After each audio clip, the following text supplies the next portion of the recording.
یہ حکومت ان کو دیکھ لیں، قانون ان کے ہاتھ میں دیکھ لیں، پھر وہ دیکھتی ہوں کہ یہ شرمندگی کون محسوس کرتا ہے۔ آپ یقین مانیں یہ پھر سوال کرنے والے شرمندگی محسوس کریں گے، کیونکہ ذہنی لیول سب کا ایک ہے۔ میں اس میں کسی کو مارجن نہیں دیتی، اقلیت ہو یا اکثریت ہو۔ ہمارے معاشرے میں پورا کا پورا جو ذہنی سطح ہے انسان کی، جو معاشرے کی، وہاں وہ ایک ہی سطح ہے۔ جو بھی کمزور ہے، جو بھی طاقتور ہے، وہ کمزور کو دبائے گا، جو اوپر سے لے کر نیچے تک۔ تو آپ پھر یہاں بات پھر وہ طاقت کی آ جاتی ہے نا، یہاں بات اس کی نہیں ہوتی عقیدے کی یا مذہب کی۔ آفاف، آپ کے خیال میں یہ جو نفسیاتی مسئلے ہیں اور معاشرتی مسائل ہیں، اس میں بہتری کس طرح آ سکتی ہے؟ کیا آ بھی سکتی ہے یا نہیں آ سکتی؟ جی جی بالکل بالکل، اور دیکھیں بڑے عجیب و غریب واقعات دیکھے میں نے، گو کہ وہاں سے ہو کے آئی تھی، وہ اس وقت نارمل تھے، لیکن جب اس وقت آپ وہاں پہ، یہی بات ہے کہ اس وقت آپ وہاں پہ ہوتے ہیں جب، تو آپ اسی معاشرے کا ایک حصہ ہوتے ہیں، آپ میں کہیں نہ کہیں سوچ پر مارتی ہے، آپ سوچتے بھی ہیں، لیکن پھر بھی وہ نارمل چیزیں بہت حد تک آپ کے لیے ہوتی ہیں۔ لیکن جب آپ باہر آ کے ایک نیا ویو کر لیتے ہیں، دنیا دیکھ لیتے ہیں ایک ڈیفرنٹ اینگل سے، جو ہے پرکھنے کا، آپ کو تجزیہ کرنے کا آپ کے پاس وہ آ جاتا ہے، ایک بیلنس سسٹم کریٹ ہو جاتا ہے جو آپ کا اپنا ہوتا ہے، اور آپ کو ہر بات کا ایک پتہ ہوتا ہے کہ بیلنس کیا ہے، تو پھر ڈیفینیٹلی آپ جب دوبارہ واپس جاتے ہیں تو آپ کو ہر ہر قدم پہ وہی چیزیں جو پہلے نارمل تھی وہ ڈیفرنٹ اینگل سے دکھائی دیتی ہیں۔ تو یہی میرے ساتھ ہوا اس دفعہ، جو میں اب بات کرتی ہوں کہ وہ ڈیفرنٹ بہت سی چیزیں اس وقت مجھے زیادہ مطلب نظر آئیں، کہ جو گھٹن کا لیول تھا وہ ایسے تھا کہ مجھے ایسے لگتا تھا کہ میں جیل میں آ گئی ہوں، کال کوٹڑی میں ہوں۔ مطلب بظاہر آپ یقین مانیں وہ ایسی گھٹن تھی کہ میں جو وہاں رہنے والے، تو جس طرح کہتے ہیں جیل میں رہنے والا بچہ جب جیل میں پیدا ہوتا ہے تو اس کے لیے تو جیل، اس نے آنکھ کھولی ہوتی ہے جیل میں، اور اس کے لیے تو جیل ہی سب کچھ ہوتا ہے، کیونکہ اس نے باہر کی دنیا دیکھی نہیں، اس کو کیا پتا جیل کا، اس کے لیے تو وہی زندگی ہے، اس کی پوری کل کائنات ہی جیل ہے۔ تو جیل کا مطلب جو ہے اس لفظ کو وہ پہچانتا ہے جو باہر والا ہوتا ہے، جس نے آزادی دیکھی ہے، دنیا دیکھی ہے، باہر کی فضا دیکھی ہے، آکسیجن میں سانس لیا ہے کھلی فضا میں، تو اس کو مطلب سمجھ میں آتا ہے۔ اب اگر باہر والے کو آپ جا کے جیل میں قید کر دیں گے تو پھر جو اس کی تکلیف ہوتی ہے وہ اس کا آپ سوچ بھی نہیں سکتے۔ تو اسی لیے جو باہر والوں کو قید دی جاتی ہے، جو وہاں پیدا ہوئے ہیں ان کو گھٹن کا کیا پتا، وہ تو یہی کہیں گے ہمیں گھٹن محسوس نہیں ہوئی، کیوں؟ کیونکہ وہ جیل میں پیدا ہوئے ہیں، انہوں نے باہر کی دنیا ہی نہیں دیکھی۔ ہاں جی، آپ کا سوال ہے کہ نفسیاتی امراض، یہ جو ہیں مسائل جو ہیں، ان میں بہتری کیسے آ سکتی ہے؟ تو ڈیفینیٹلی آ سکتی ہے، کیوں نہیں آ سکتی؟ ہمیشہ سے جو پازیٹیو کی امید تو ہوتی ہے بہتری کی بھی، اور ہر مسئلے کا حل موجود ہوتا ہے دنیا میں، کوئی بھی ایسی چیز نہیں ہے، کوئی بھی ایسا انسانی مسئلہ نہیں ہے کہ جس کا حل موجود نہ ہو، بس اس کی تلاش اور اس کی پراپر جو ڈائیگنوز، جس طرح کوئی بھی بیمار ہوتا ہے نا، اس کی پہلی شرط یہ ہوتی ہے کہ آپ بیماری کی جو تشخیص کرنے سے پہلے بیمار کو یہ احساس ہونا چاہیے کہ وہ بیمار ہے، اور اس کو یہ چیز کا احساس جب ہوتا ہے تو ہی اس کا رجحان ہوتا ہے تشخیص کی طرف اور علاج کی طرف، اور جب وہ اس کو جس لمحے اس کو احساس ہوتا ہے کہ وہ بیمار ہے اور اس کو مدد کی ضرورت ہے، تو اسی لمحے وہ پھر تشخیص کی طرف نیکسٹ سٹیپ ہوتا ہے، اس کا تشخیص کی طرف جاتا ہے کہ اس کے مسئلے کو پراپر اینالائز کیا جائے، اور جب جس لمحے اس کی پراپر تشخیص ہو جاتی ہے تو پھر تو حل موجود ہی ہوتا ہے۔ اصل چیز تو مین مسئلہ تشخیص ہوتا ہے، جب آپ کو ماننا اس چیز کو، اس کا سمجھنا، اس کو ریئلائز کرنا، اور پھر اس کی تشخیص کرنا، اس کے بعد حل موجود ہوتا ہے۔ حل ایک کی بجائے کئی موجود ہوتے ہیں وہیں ارد گرد، وہ انسان اپنے طور پہ وہ حل نکال لیتا ہے، ٹھیک ہے، اور بہت جگہوں پہ آپ کو مل بھی جاتے ہیں، مدد مل جاتی ہے، لیکن بنیادی جب ہمارے بات کرنے کا یہاں مقصد جو ہوتا ہے وہ یہی ہوتا ہے، وہ ریئلائز کروانا ان چیزوں کو، کہ پہلے سٹیپ پہ آیا جائے، ان چیزوں کو سمجھا جائے، ان کو محسوس کیا جائے کہ یہ مسائل موجود ہیں، یہ وہ وائرس ہیں جن کی وجہ سے یہ مسائل کریٹ ہو رہے ہیں۔ تو جب آپ ان کو ریئلائز کریں گے تو آٹومیٹکلی آپ ان کو بدلاؤ کی طرف بھی توجہ ہوگی، تشخیص کی طرف بھی ہوگی، آگے سے علاج کی طرف بھی ہوگی، تو ڈیفینیٹلی وہ اگلے سٹیپ تو پھر ساتھ ساتھ موجود ہیں، لازم و ملزوم ہے۔ جی بلکہ جو جیل میں پیدا ہوا ہوتا ہے وہ باہر کی کھلی فضاؤں میں اگر اسے کہا بھی جائے کہ وہ نکل جائے اور وہاں جا کے سروائیو کرے تو وہ ڈرتا ہے، اس کو ڈر لگتا ہے میں کیسے کروں گا، کیونکہ جس ماحول سے وہ یوز ٹو ہوتا ہے وہ نہیں باہر نکل کے سروائیو کر سکتا۔ جس طرح جس پرندے کو ایک مدت تک پنجرے میں اسیر رکھا گیا ہو اور وہیں دانہ دیا گیا ہو، اس کو آپ کھلا بھی چھوڑ دیں تو وہ اڑتا ہی نہیں ہے، وہ اڑنے کی صلاحیت کھو بیٹھتا ہے۔ اس طرح جن جانوروں کو پالتو بنا لیا جاتا ہے وہ انہیں سمجھ نہیں آتا کہ وہ جنگل میں چلے جائیں گے تو وہ شکار کس طرح کریں گے، انہیں تو پتہ ہوتا ہے ان کے پنجرے میں ان کو خوراک ڈال دی جانی ہے۔ تو وہ کسی کا بڑا اچھا شعر ہے، جنہیں سونے کے پنجرے میں غذا مل جائے چاندی کی، انہیں پھر عمر بھر آزادیاں اچھی نہیں لگتی۔ اور دوسری اہم بات یہ ہوتی ہے کہ جب آپ کسی بھی ایسی چیز کو تقدسات کے جو تاج پہنا کے اپنے سروں سے اپنے سے اوپر اٹھا دیتے ہیں تو اس میں سب سے بڑا نقصان خود اپنا کرتے ہیں۔ یہ کسی کا کیا کریں گے، آپ اپنا کر رہے ہوتے ہیں سب سے زیادہ، کیونکہ میری نظر میں انسان کے اپنے وجود سے زیادہ مقدس کچھ بھی نہیں ہے۔ یہ زندگی جو آپ کی ہے اس سے زیادہ اہم کوئی بھی دوسری چیز نہیں ہے۔ یہ زندگی ہے تو سب کچھ ہے، یہ نہیں ہے تو کچھ بھی نہیں ہے۔ تو اس کی قدر کرنی چاہیے، سب سے پہلے اس کو سمجھنا چاہیے۔ جب آپ اس کی قدر کرتے ہیں، اپنی خود حفاظت کرتے ہیں، چاہے آپ کا جسم ہے، آپ کا ذہن ہے، آپ کی سوچ ہے، آپ کی فکر ہے، آپ کا شعور ہے، جس لمحے آپ ان چیزوں کے ساتھ خود اپنی شناخت بناتے ہیں، اپنی حفاظت کرنا سمجھ جان لیتے ہیں، ان کو اپنے یہ ہمارا اثاثہ ہے کل ہماری زندگی میں۔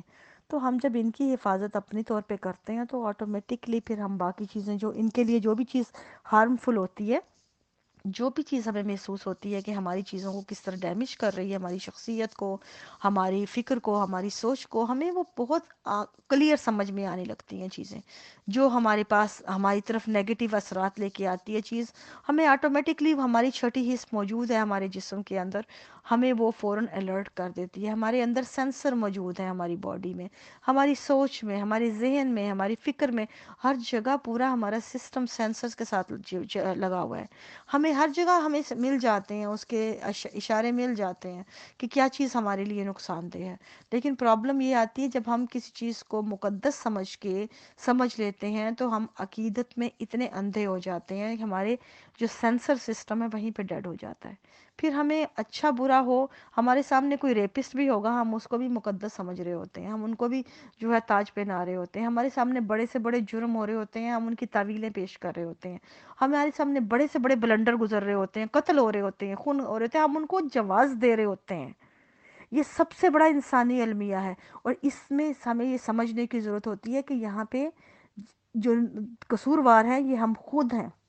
ہماری عقیدت ہے۔ یہ وہ کینسر کی مانند ہے جو ہماری سے سوچ سمجھ کے ہمارے سب صلاحیتیں چھین لیتی ہے اور ہمارے سینسر سسٹم کو ختم کر دیتی ہے۔ نہیں، میرا کہنے کا مطلب یہ تھا کہ ان نفسیاتی مسائل کا حل تو تب نکل سکتا ہے نا جب وہ محسوس ہو، پھر محسوس ہونے کے بعد اس نظام نے جس طرح سے جکڑا ہوا ہوتا ہے اس میں سے باہر نکلنا کوئی کھیل تو نہیں ہے۔ اور جو بیچارے باہر نکلتے ہیں ان میں سے بہت سے لوگ ایسے ہیں، اب تو چلو پھر بھی وہ صورتحال نہیں رہی، لیکن لوگ بیماریوں سے اور ڈپریشن سے اور اس سارے اداسی سے اور اس سے مر جاتے تھے، اور لوگوں کو سٹروک ہو جاتا تھا، لوگوں کو ہارٹ اٹیک ہو جاتا تھا، لوگ بیچارے اپنے ہی لوگوں میں اجنبی بن کے زندہ رہنا کوئی آسان نہیں ہوتا۔ یہ بڑے دل گردے والے لوگوں کا کام ہوتا ہے جو اس طرح کے ڈیرنگ قدم اٹھاتے ہیں، ہر بندے کا تو یہ کہ تو بس میں ہی نہیں ہوتا۔ میرا یہ کہنے کا مطلب یہ تھا کہ اس نظام میں کس طرح سے چینجز آئیں گی، کیا آ سکتی ہیں، یا یہ اسی طرح سے لوگوں کو جکڑے رہے گا؟ جی عرشی، آپ کی بات بالکل درست ہے۔ یہ تو میں نے مثال ایک دی تھی نا، جیل کی مثال، اب اسی مثال کو دوسری طرف سے آپ پکڑ لیں، پرندے کی مثال دیکھ لیں۔ آپ ایک پرندے کو کیج میں رکھیں، 2-3 سال رکھیں، اس کو لگاتار کیج میں کھانا دیں، سب کچھ۔ اب جب آپ اس کو چھوڑیں گے تو وہ پرندہ کیا ہے، وہ جب بھی اس کی پہلی پرواز ہوگی، دوسری وہ اس کی بوکھلاہٹ بہت نمایاں ہوگی اس کی پرواز میں، وہ تھوڑی سی اڑان بھرے گا اور واپس اسی پنجرے میں آ کے بیٹھ جائے گا، وہ تھوڑی دور جائے گا پھر خوف زدہ ہو کے واپس بیٹھ جائے گا۔ اس کے لیے آزادی بہت مطلب وہ خوف کی چیز ہے نا اس کو، کیونکہ اس کی اتنے آپ نے صلاحیت چھین لی وہ۔ اور اسی طرح آپ ہاتھی کی مثال دیکھ لیں، ہاتھی کے بچے کو آپ باندھ دیتے ہیں، اس کے پاؤں کو پیدا ہوتے ہی اس کی کسی کھونٹے سے اب وہ بڑا ہاتھی بن جاتا ہے بھاری بھرکم، پھر بھی وہ جو ہے وہ اسی کھونٹے سے بندھے گا وہ آپ، حالانکہ وہ اس کا جسم جو ہے وہ ایک جھٹکے میں چاہے تو کھونٹے کو کھیڑ کے رکھ دے، لیکن نہیں کرے گا وہ، کیونکہ نفسیاتی چیز ہے غلامی جو ہے نا، یہ نفسیاتی چیز ہوتی ہے، یہ قید غلامی جو ہے نفسیاتی ہے، تو یہ جسمانی نہیں ہے۔ جب آپ اس کی نفسیات کو باندھ دیتے ہیں تو ختم ہے۔ اسی طرح اسی کی اور مثالیں آپ کو بے شمار ملتی ہیں۔ اب چڑیا گھر، پورا کا پورا چڑیا گھر کا جو وجود ہے، یہ ایک کہنے کو تو ایک لطف کے لیے ایک تفریح کا مقام ہے، لیکن دوسری طرف سے ایک جانداروں کی نسل کشی ہے۔ کیونکہ وہاں سے جو جتنے بھی جنگل کے جانور ہوتے ہیں لا کے رکھے جاتے ہیں، بڑے بڑے شیر بھیڑیے لا کے، اب وہی جاندار جو مطلب جھپٹ کے کھاتے پیتے تھے، اور جو ان کی جو فطرتی طور پہ ان کی جو جنگل کی زندگی کا جو ایک بنیادی چیز تھی، فطرت تھی، وہ جھپٹ کے کھانا، شکار کرنا تھا۔ اور وہ جب وہ شکار ان کو ملنے لگ جاتا ہے پھینکا ہوا، ان کو کرنے کی ضرورت نہیں پیش آتی، ان کو آپ پھینکتے ہیں ان کی طرف، تو ان کے اندر وہ ختم ہو جاتی ہیں چیزیں ہی ان کی، آپ ان کو ان کی فطرت سے دور لے جاتے ہیں۔ اور وہی جو جانداروں کی پہلی نسل تو بڑی تکلیف میں چڑیا گھر میں وقت گزارتی ہے، لیکن جب ان کی اگلی نسل پیدا ہوتی ہے، انہوں نے جنگل دیکھا ہی نہیں ہوتا، وہ وہیں سے کھاتے ہیں، وہی شیر کے بچے جو ہیں پھینکا ہوا کھاتے ہیں، وہیں پہ رہتے ہیں، سوتے ہیں۔ اب وہ جو بچے اب دیکھیں، دوسری نسل جو پیدا ہوئی ہے، انہوں نے چڑیا گھر میں پھینکا ہوا کھایا ہے، ان کے اندر جھپٹنا،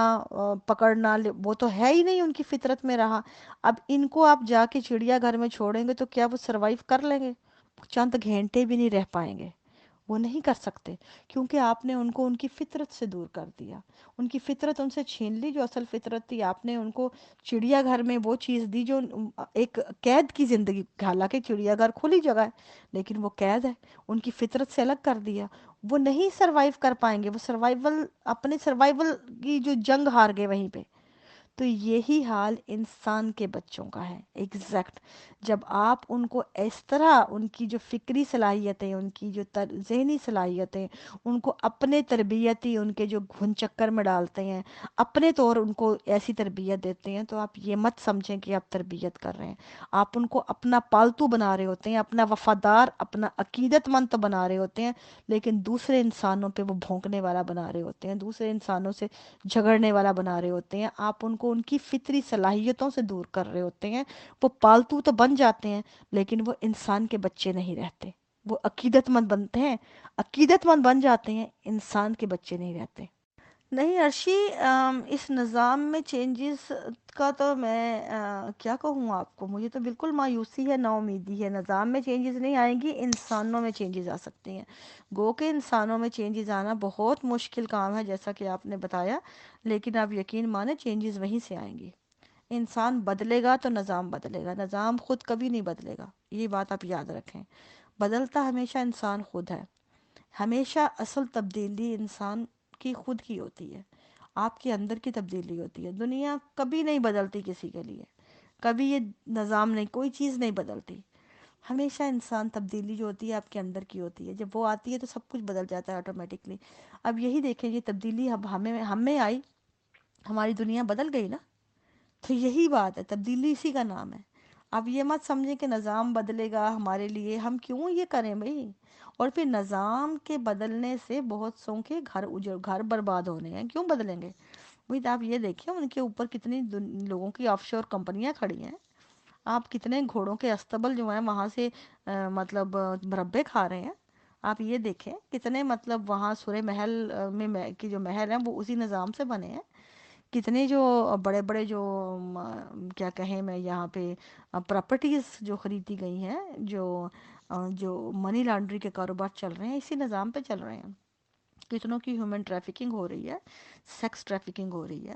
فراڈ ہو رہے ہیں، یہ تمام اسی نظام کی ماشاءاللہ سے بدولت سے ہو رہے ہیں۔ تو آپ مطلب یہ دیکھیں، کبھی ایسا بھی ہوا ہے کہ آپ کہیں کہ وہ تمام چیزیں بند ہو جائیں؟ کیونکہ نظام بدل ہو جائے اور وہ جو مفاد پرست عناصر ہیں جن کے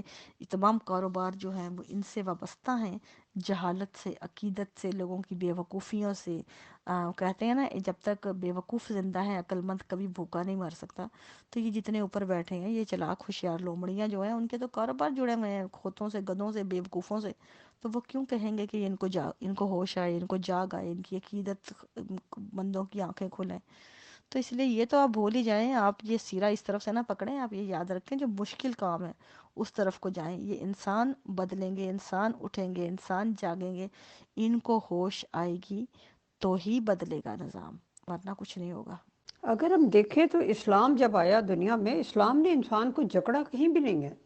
کہیں بھی نہیں جکڑا۔ اس کے سامنے اچھا اور برا رکھ دیا، اس کے سامنے سارے اپنے جو اصول و ضوابط تھے وہ رکھ دیے کہ جی ارکان اسلام یہ ہیں، یہ ہیں، یہ ہیں۔ اس کے بعد اگر کوئی اس کو فالو کرتا ہے تو کرے، نہیں کرتا تو اس کو کوئی یہ نہیں ہے کہ اس کو مار پیٹ کے کروایا جائے یا اس کی زندگی کے ہر چیز میں دخل دیا جائے۔ اسلام نے کہیں بھی ایک قید خانے کا ماحول پیدا نہیں کیا، بلکہ میں یہ سمجھتی ہوں کہ اسلام نے انسانی ذہن اور سوچ کو اتنی وسعت دی کہ پہلے لوگ جو تھے وہ شرک میں مبتلا تھے۔ چاند کی بھی پوجا کرو تو سورج کی بھی پوجا، درخت کی پوجا، ہوا کی پوجا، بارش کی دیوی کی پوجا، فلاں ڈھمکاں، جس کی وجہ سے وہ ان کے اوپر تحقیقات ہی نہیں کر پاتے تھے۔ تحقیقات اس لیے نہیں کر پاتے تھے کہ ظاہر ہے جن چیزوں کے ساتھ تقدس وابستہ ہو ان کی آپ کیسے چیر پھاڑ کریں گے۔ لیکن اسلام نے جب کہا کہ جی بس صرف وحدہ لا شریک اللہ کی ذات ہے، باقی سب جو ہیں یہ مظاہر قدرت جو ہیں یہ آپ کی بھلائی اور فائدے کے لیے پیدا کیے گئے ہیں، وہاں سے مسلمان سائنسدانوں نے وہ ان چیزوں سے وہ تقدیس کا لبادہ اتارا اور ان کی تحقیقات شروع کی، جس کے نتیجے میں بڑے بڑے سائنسدان پیدا ہوئے۔ تو یہ جو تقدیس کا لبادہ اڑا دیا جاتا ہے کسی بھی چیز کو، نظام کو، کسی کو بھی، یہ سوچ کو بالکل بند کر دیتا ہے۔ یہ ہم دیکھ رہے ہیں کہ انسانوں میں تبدیلی آنی شروع ہو گئی ہے، لوگ آہستہ آہستہ آواز اٹھانے لگ گئے ہیں۔ سوشل میڈیا نے انسان کو بہت میرا مطلب آسانیاں اس کے لیے پیدا کرتی ہیں۔ اب دیکھیں نا، ندا کی آڈیو لیک ہونے کے بعد اس کے بعد پھر ڈاکٹر افضل اوپل صاحب نے آواز اٹھائی کہ جی ان کے ساتھ بھی ایسا ہوا تھا، ابھی ایک اور شخص نے آواز اٹھائی۔ اس طرح کے ہزاروں لوگ موجود ہیں جن بیچاروں نے بچپن میں یہ زیادتیاں جو ہیں وہ فیس کی، تو آہستہ آہستہ وہ سامنے آ رہے ہیں۔ عورتیں بھی ہیں، مرد بھی ہیں، میرا مطلب جو اس وقت بچے تھے تو عورتیں بھی ہیں، لیکن یہ کہ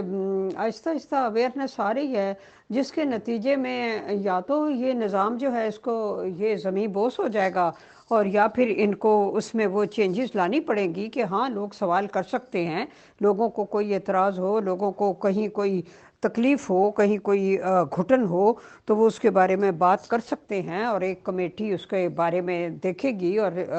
ہم اپنے قواعد و ضوابط میں چینجز لانے کی کوشش کریں گے۔ اس طرح کر کے آہستہ آہستہ ہوگا، لیکن یہ بہت سلو پروسیس میں ہوتی ہیں یہ چیزیں۔ لیکن بہرحال اب ہم دیکھتے ہیں کہ بھئی وہ جو 36-37 لوگوں نے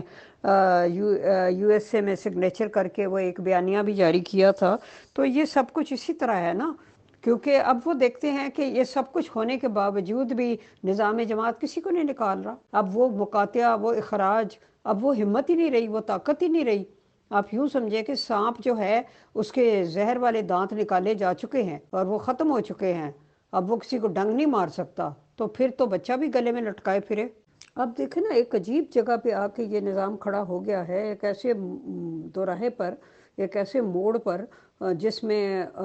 آگے کھائی ہے تو پیچھے کنواں ہے۔ اب اگر ندا نے الزام لگائے ہیں جو اگر وہ الزام جھوٹے ہیں تو ندا کو اس جھوٹ بولنے کے اوپر جماعت سے کیوں نہیں اس کا اخراج کیا گیا،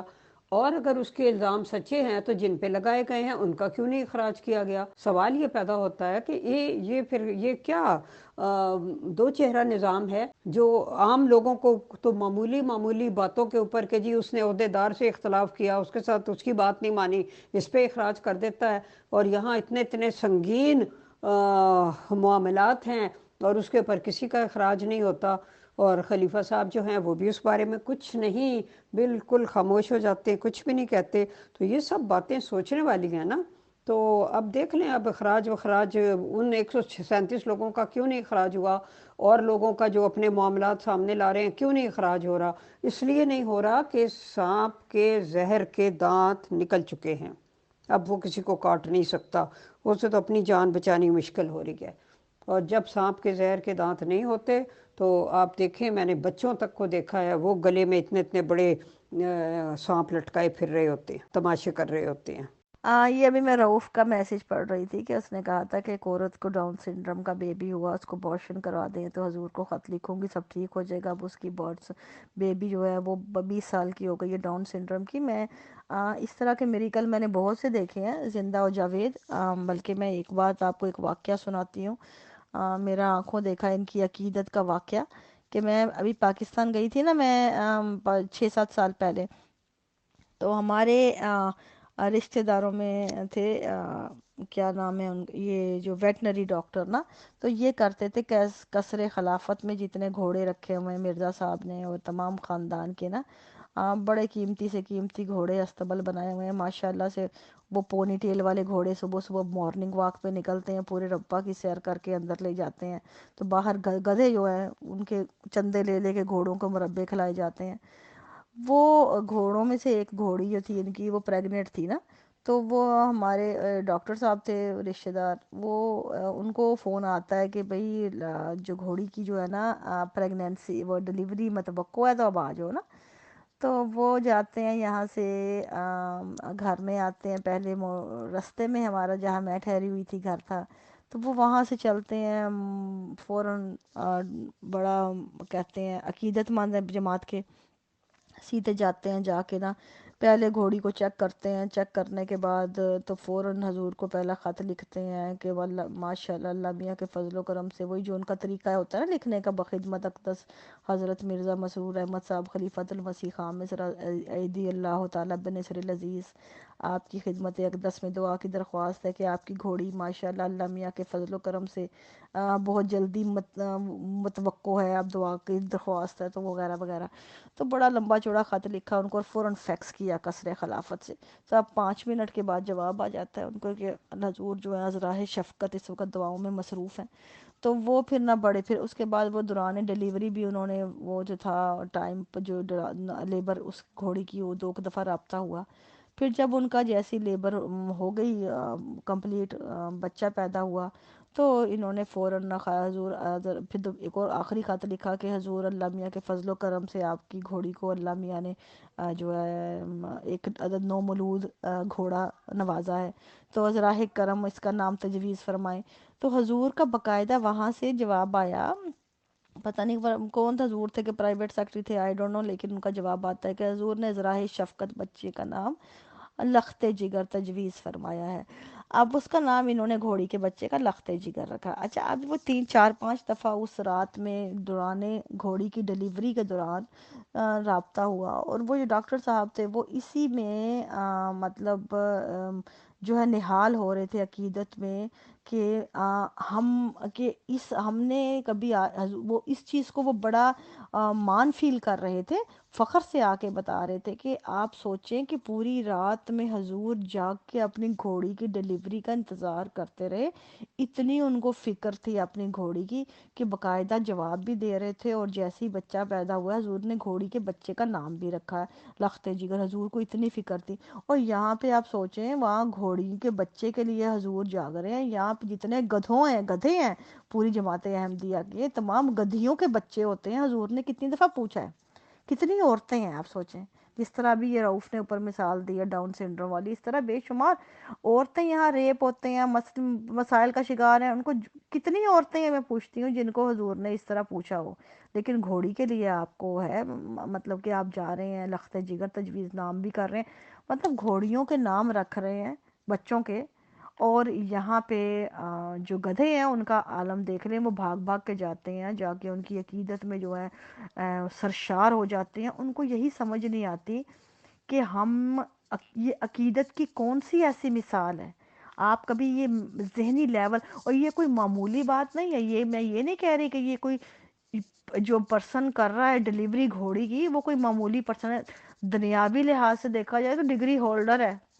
ویٹنری ڈاکٹر ہے اور وہ پڑھا لکھا بندہ ہے، لیکن آپ اس کی عقیدت میں اس کا ذہنی لیول دیکھیں وہ کیا ہے، آپ اس سے تجزیہ کر لیجئے کہ ایک اچھا خاصا پڑھا لکھا انسان ذہنی لیول عقیدت کتنا صفر کر دیتی ہے کہ اس کو یہی سمجھ نہیں آتی کہ وہ بات کیا کر رہا ہے یہاں پہ، تو عقیدت اتنی مت مار دیتی ہے بندے کی۔ جی بالکل آپ کی بات درست ہے کہ یہ ایسا ہی ہے، یہ جس طرح دو چہرہ نظام ہے کہ جہاں پہ نہ ندا کھڑی ہے ایک طرف مرزا لقمان کھڑا ہے، ایک طرف خلیفہ کی پوتی اور نواسی ہے تو دوسری طرف خلیفہ کا بیٹا ہے اور دماد ہے، اب وہ نکالے کس کو، ایک طرف سالہ ہے، وہ کس کو نکالیں؟ مطلب جو جھوٹا ہے ان میں جھوٹا کون، چاہے جھوٹا ہو کوئی سچا ہو، دونوں جماعت میں ہی رہیں گے، نکلے گا کون ہے؟ عام احمدی۔ یہ جماعت تو ان کی ہے بھائی، ان کی کیا کہتے ہیں خاندانی جاگیر ہے، اور ان جاگیرداروں نے ایک دوسرے کو تھوڑی نکالنا ہے، وہ تو جو بھی کر لیں اس کے اندر ہیں، کیوں؟ کیونکہ ان لوگوں کے مفاد وابستہ ہیں۔ ہاں البتہ یہ ضرور ہے کہ یہ پورا جو ایک چلی ہے فضا چلی ہے، یہ جو ایک پوری مہم چلی ہے، اس نے پھن کچل دیا ہے، اس جو اژدہے کا، یہ جو اژدہا بنا ہوا تھا ہر کسی کو نگل رہا تھا۔ مجھے یاد ہے کافی برس پہلے امریکہ میں کوئی 40 کے قریب خاندانوں کو شادی میں شامل ہونے ہوئے تھے تو انہوں نے کو نکال دیا تھا، کسی شادی میں پتہ نہیں انہوں نے ڈانس کیا تھا، اب دیکھیں ان کو ڈانس کرنے پہ فیملی تھی ساری، انہوں نے ان کی خوشی کے موقع پہ ڈانس کیا، ان کو سب کو نکال دیا تھا، اور یہاں پہ جو ہے یہ جو لڑیاں ڈال رہے تھے ماشاءاللہ سے آپس میں، آپ کے سامنے آڈیوز میں لیک ہو رہی ہیں، وہ سب کے سب بیٹھے ہیں بڑے آرام سے، مطلب چھتر چھایا تلے، مطلب یہ تمام ڈرامے جو ہیں یہ کرتے آئے ہیں، اب کھلنے لگے ہیں، پہلے تو ایک زمانے تک کرتے رہے ہیں، یہ ڈھکے چھپے تو ہمیشہ سے نظر آتا تھا ہمیں کہ یہ اندر سے ہمیشہ سے ان کے یہی سسٹم ہوتے ہیں، بڑوں کے لیے اور نظام، چھوٹوں کے لیے اور ہے، یہ جو نیچے چھوٹوں والوں کو کچلتے رہتے ہیں، اوپر والوں کو، ایون کہ آپ دیکھیں کہ ان کے اندر جب یہ آتے ہیں، ابھی لجنہ کی بات ہی ہو رہی تھی، تقریری مقابلے بیت بازی کی، آپ یقین مانیں میں نے ایک زمانے تک ان تقریروں میں بھی حصہ لیا، بیت بازی میں بھی، مضمون نویسی، کوئی ایسا کمپٹیشن نہیں جس میں حصہ نہ لیا ہو یا میں نے اندر نہ جا کے دیکھا ہو، اور میں نے جب جاتے تھے وہاں پہ یہی چھوٹے چھوٹے پرائزز پہ یا جو ججوں کے مطلب بکاؤ ہونے کے ہر دفعہ جھگڑے ہی دیکھے تھے میں نے کہ خواتین، ہماری بیٹی کو آنا تھا، وہ دوسری کا وہ فلاں کی بھتیجی تھی اس لیے وہ چلی گئی، اور کسی کے کمپٹیشن نہیں بھی ہوتے تھے ان کو اندر گھسا لیتی تھی، ان کو پرائز دلوا دیتی تھی، وہ ججز مل کے کوئی دوسری جج آ گئی تو وہ کہتی تھی یہ تو جج میری آنٹی ہے، فلاں کی ماں ہے، بس اسی کو پرائز ملے گا، اگر کوئی ایسی ہے تو بس اسی کی فیورٹ ہے تو بس وہ چلتی جاتی تھی، مطلب یہ تمام سلسلے میں نے چھوٹے چھوٹے پرائزز کے لیے یہاں پہ جو فیورٹزم کی گیم ہے نا جو اتنی کامن دیکھی ہے، اب اس طرح کا جب ماحول ہوگا، ایک تو آپ کا ڈھکا ویسے ہی کہ آپ کا گھٹن والا ہے، اس کے اوپر آپ کے اندر فیورٹزم بھی کوٹ کوٹ کے بھرا ہوا ہے، چاپلوسی اور وہ خود وہ کیا کہتے ہیں وہ تمام خوشامد پرستی بھی انتہا پہ ہے، تو آپ کی ذہنی گروتھ کیا خاک ہوگی وہاں پہ، وہ تو الٹا آپ کے اندر ایک ایسی وہ وائرس کریٹ ہوں گے جو شخصیت کو گھن کی طرح کھا جائیں گے، آپ کچھ بھی نہیں کر سکیں گے، آپ زمانے میں رہنے کے قابل ہی نہیں ہوں گے۔ اب وہی لوگ جو یہاں پہ دو چار پرائز اگر لے بھی لیں گے اپنی ججوں کے ساتھ اٹی سٹی لگا کے، آپ کو کیا لگتا ہے وہ باہر دنیا میں جا کے بات کرنے کے قابل ہوں گے؟ وہ تو مطلب سفارشی ہے نا سارے، تو یہ جماعت احمدیہ میں پورا کا پورا سسٹم جو ہے یہ سفارشی سسٹم ہے، ہمیشہ سے رہا ہے، ایک زمانے سے چلتا آ رہا ہے، جو بھی آتا ہے وہ بڑے عہدیدار کی بدولت آتا ہے، جو جاتا ہے تو کسی نہ کسی سیاست کی بنا پہ جاتا ہے، ان کی اندرونی سیاستیں چاہے وہ لجنہ میں ہوں چاہے مردوں میں ہوں اس قدر گھناؤنی ہے کہ ملکوں کی جو عام سیاستوں کو کہیں پیچھے چھوڑ جائیں اگر آپ اندر رہ کے کام کریں، عام انسان اگر کوئی کریٹیو بندہ ہے، اگر کوئی واقعی جینون پرسن ہے تو میں دعوے سے کہتی ہوں وہ ان کے اندر رہ ہی نہیں سکتا، اور اس کی وجہ یہی ہے اس کے وہ انسان برداشت ہی نہیں کر سکتا اس طرح کی جو حرکتیں ہیں، جو آپ کو آپ کی کریٹیوٹی کو تو یہ کھا جاتے ہیں نا، ویسے ہی آپ تو ان کے اندر چلتا ہی وہی ہے جو جتنا زیادہ جسے کہتے ہیں نا نیچے لگ کے رہنے والا، چمچہ گیر، خوش آمد، آپ دیکھیں گے جتنے ان کے اندر لوگ ہوتے ہیں کام کرنے والے اتنے خوش آمدی ہوتے ہیں کہ اور اتنے ڈھیٹ ہوتے ہیں اور اتنے زیادہ چاپلوسی کرنے والے ہوتے ہیں کہ آپ کو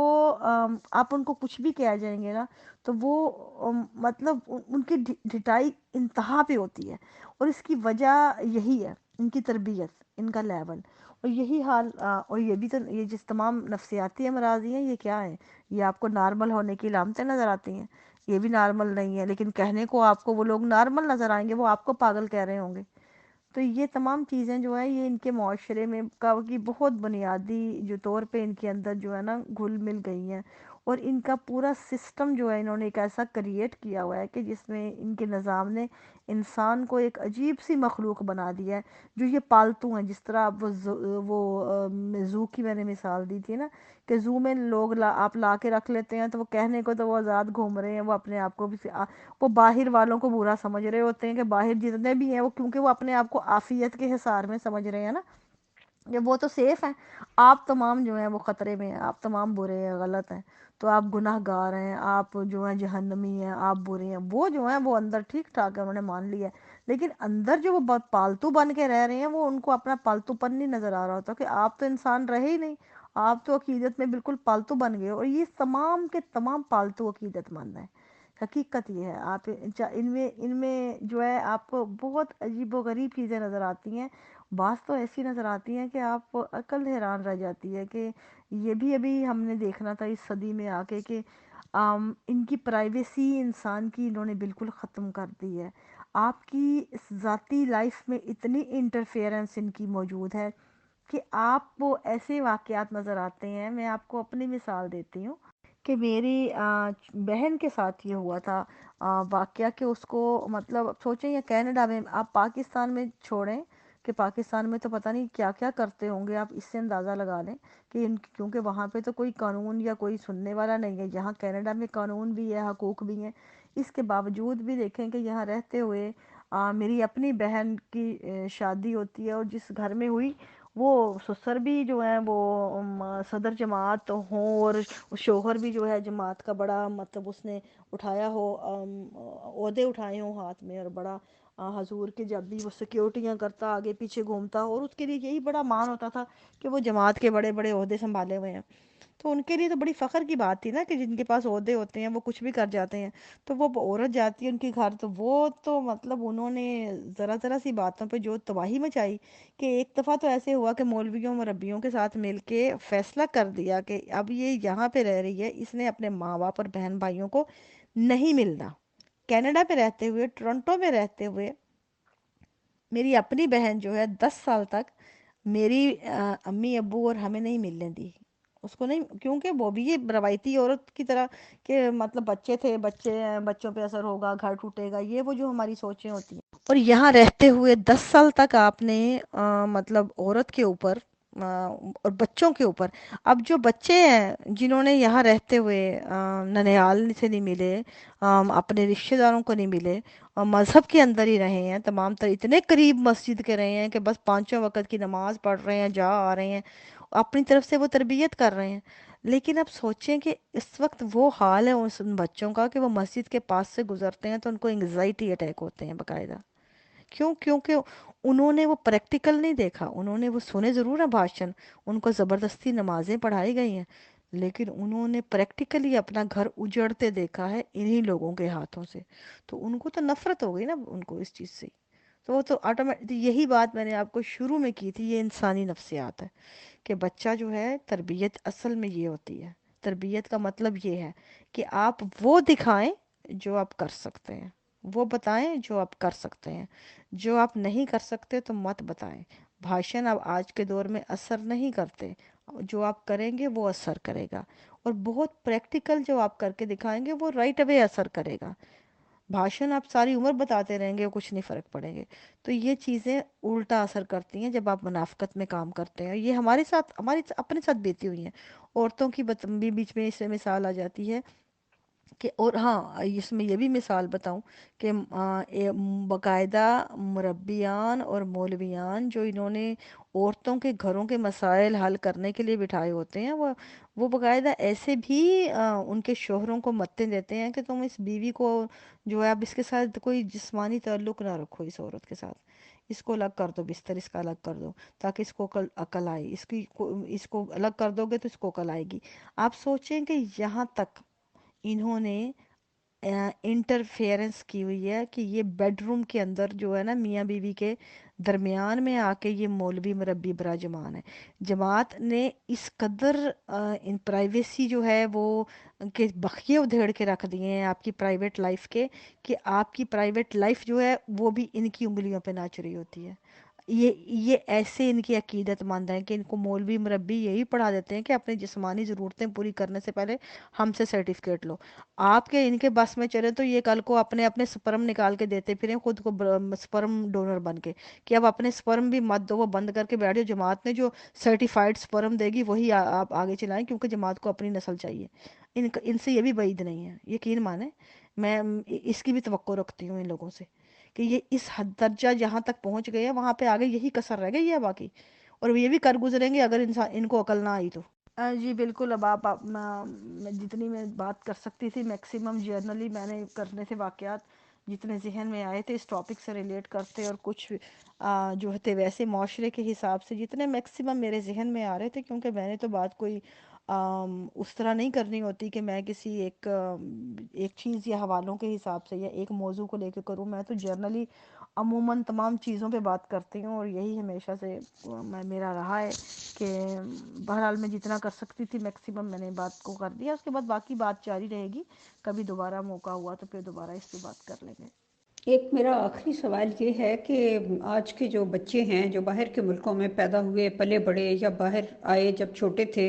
تو وہ یہ سب جماعت کے ساتھ جو ہو رہا ہے اور آئے دن کوئی نہ کوئی اسکینڈل منظر عام پہ آتا رہتا ہے، تو یہ سب چیزیں اور اس پہ خلیفہ صاحب کی خاموشی اور باقی لوگوں کی تیز زبانی، اس سب کچھ کو دیکھ کر ویسٹرن سوسائٹی میں پیدا ہونے اور پلنے والے بچے کس طرح سوچ رہے ہیں؟ یہ پلیز اینڈ میں اس کا جواب ضرور دیجیے گا۔ Thank you. میرے اپنے گھر میں جو ہیں، اب آپ کا سوال یہی ہے بچوں کے بارے میں، تو بچوں کا ریئیکشن، بچے اس معاملے میں بہت سینسٹیو ہوتے ہیں، اور خاص طور پہ جو بچیوں کے حقوق یا عورتوں کے حقوق یا بچوں کا بھی چائلڈ ابیوز، یہ جو ہے یہ بہت سینسٹیو ایشو ہوتا ہے۔ اور بچے اگر اس طرح کے معاملات میں جب پراپر نہیں دیکھتے کہ ریئیکشن بڑوں کا، تو بچے بہت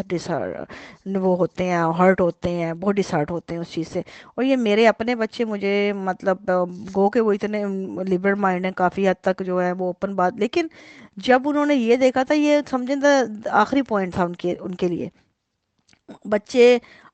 اس قدر ان کو نفرت ان کو ہوئی تھی اس چیز سے، اور وہ مطلب ایک آس، ایک امید تھی کہ شاید ایک کنڈیم کوئی ایسا میسیج آ جائے، کوئی ایسا مطلب آ جاتا ہے نا کہ اوپن سٹیٹمنٹ آ جاتی ہے کہ اس چیز کے اوپر کہ ہم یہ کریں گے کوئی کسی طرح، لیکن جب انہوں نے دیکھا کہ کوئی بھی ریئیکشن نہیں، اور الٹا جو جواز دیے جا رہے ہیں، الٹا جو ہے تعویلیں پیش کی جا رہی ہیں، تو دی اینڈ سمجھ لیں یہ ہو گیا ہے نا، کہ اس کے بعد انہوں نے کہا کہ یہ بند کریں، اب آج کے بعد ہمیں اس موضوع پر ذکر مت کریں، ہم سے ہمارا کوئی لینا دینا نہیں ہے۔ اور یہ حقیقت ہے، بے شمار بچے جو ہیں ویسٹ کے، انہوں نے اس چیز کو، بلکہ بچے کیا بڑوں نے، یہاں پہ فیملیوں کو میں جانتی ہوں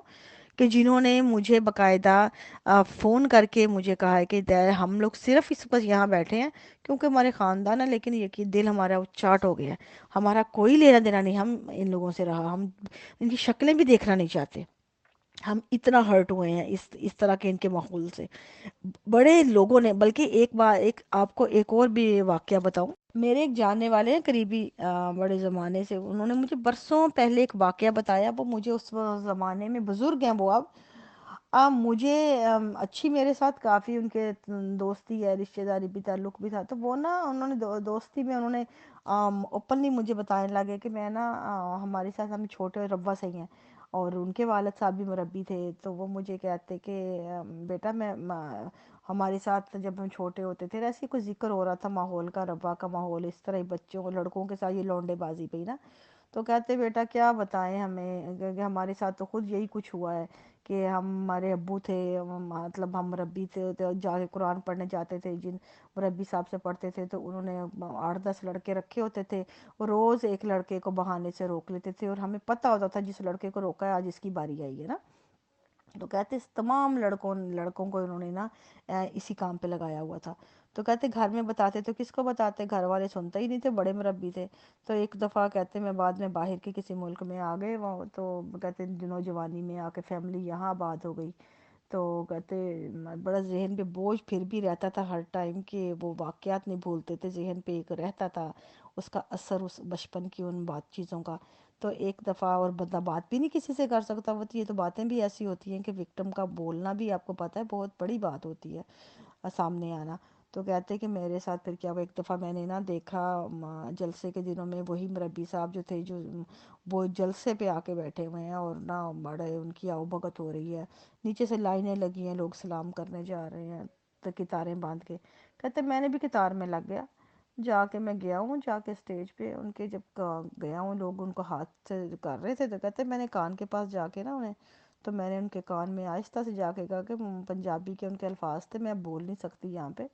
تو وہ کہتے کہ میں نے بڑے کان میں جا کے انہیں کہا کہ مولوی صاحب تسی ہن بتا، ایسے کر کے انہوں نے نا آگے سے وہ الفاظ بولے جو کافی میں وہ مطلب یہاں پہ اخلاقیات سے وہ مطلب کہ زمرے میں آتی ہیں باتیں، کہ کہتے وہ کرنا چھڑتا ہے، کہ ایسے کر کے انہوں نے بولا کہ چھڑتا ہے کہ حجے بھی کر دے ہو، ایسے کر کے نا انہوں نے وہ الفاظ بیچ میں حذف کر رہی ہوں وہ۔ کہتے میں نے وہ الفاظ بے اختیار کہہ دیے ان کو وہاں سٹیج پہ دیکھ کے، اور وہ میرے الفاظ کہنے کی دیر تھی کہ کہتے جب میں نے سٹیج، کہتے وہ تو کانپ گئے ایک دم سے نا میرا ہاتھ چھوڑ کے، لیکن میں جب وہ کہنے کے بعد نیچے سٹیج سے اترا ہوں، مجھے اتنا ریلیف فیل ہوا کہ مجھے ایسے لگا میرے سینے میں سے بہت بھاری پتھر جو ہے نا وہ اتر گیا ہے۔ اس آڈیو میں ندا نے بھی بڑے درد سے بار بار کہا ہے کہ حضور کچھ تو بولیں، کچھ تو بولیں، اور آپ نے مجھے کہا تھا کہ میں نے اتنی عورتوں کو چپ کرایا، تم کیوں نہیں چپ کر رہی؟ تو میرا مطلب ہے یہ جب یہ باتیں پتہ چلتی ہیں بڑا دل میں افسوس ہوتا ہے کہ کیوں چپ کراتے ہیں آپ، مظلوم کو کے ساتھ انصاف کیوں نہیں کرتے؟ ہر ایک کو چپ کرانا تو کوئی حل نہیں ہے نا کسی بات کا۔ تو ان باتوں سے بڑا دکھ ہوتا ہے۔ یہ جو ویڈیو لنک ہے یہ بھی سننے کے لائق ہے، جس میں ندا کی آواز میں جو درد ہے، جو کرب ہے، اس کو انسان ہر حساس دل محسوس کر سکتا ہے۔ اب یہ مثال مجھے انہوں نے برسوں پہلے دی تھی، اور اس وقت میں نے ایک واقعہ تھا، ظاہر ہے اب مجھے یہ واقعات جب یہ تسلسل میں آنے لگے ندا کے بعد، تو مجھے ان کا بار بار واقعہ یاد آ رہا تھا۔ میں نے کہا یہ مجھے برسوں پہلے انہوں نے مجھے بتایا تھا کہ ایسے ہوتا تھا۔ اب وہ بزرگ ہیں، مطلب ظاہر ہے اب آپ ان کو اوپن لے کے آئیں گو کہ ان کو جانتی ہوں، ابھی بھی وہ ابھی بھی سنیں گے میری آڈیو تو ان کو پہچان لیں گے کہ میں کہ میرے بارے میں بات کی ہے۔ لیکن میں نے اب دیکھیں یہ بات ایسی ہے کہ ہر وکٹم کا اوپن ہونا یا بات کرنا آسان نہیں ہوتا، لیکن میں آپ کو ان کی مثال کیوں دی ہے کہ انہوں نے جو مجھے اپنے تاثرات بتائے، کہ جب میں نے ایسی بات کی اور اس کے بعد جو مجھے ریلیف فیل ہوا، وہ مجھے ایسے لگا کہ میرا برسوں کے بعد میرا ذہن جو ہے مطلب مجھے جس طرح ایک بہت بھاری پتھر میرے مطلب اتر گیا میرے سینے سے نا، مجھے ایسے محسوس ہوا، میرا ذہن ہلکا ہو گیا۔ کیوں؟ اس لیے کہ یہ آپ کا یہ جو اس واقعہ کا جو اثر ہوتا ہے نا وکٹم کے اوپر، وہ یہ ہوتا ہے کہ آپ کے ہر وقت اندر سے وہ کیپچر کیے رکھتا ہے آپ کو، ایسا واقعہ ابیوز ہوتا ہے آپ کو اندر سے باندھے، اس کے ان وکٹمز کا اوپن ہونا بہت ضروری ہوتا ہے، ان وکٹم کا بولنا بہت ضروری ہوتا ہے، لیکن ہمارے معاشرے کی فضا ان وکٹمز کو بولنے نہیں دیتی، ان کی جو ہے بلیم گیم چلاتی ہے، ان کی مزید ان کو آگے سے جو ہے وکٹمائز کرتی ہے، ان کو مزید ان کو مطلب ان کی جو سچویشن کریٹ ہوتی ہے وہ ایسی شرمندگی کی ہوتی ہے جو وکٹم کو مزید وکٹمائز کرتی ہے، اور یہ وجہ اس خوف سے وہ وکٹم نہیں بولتے۔ لیکن آپ اگر وکٹم کی بات سے سنیں، میں نے جو واقعہ بتانے کا، اس کو کیا ریلیف فیل ہوا، کیونکہ یہ اس کے بچپن اس میں اس کا قصور نہیں تھا، لیکن وہ اس بوجھ کو ایک عرصہ تک سینے پہ لے کے پھرتا رہا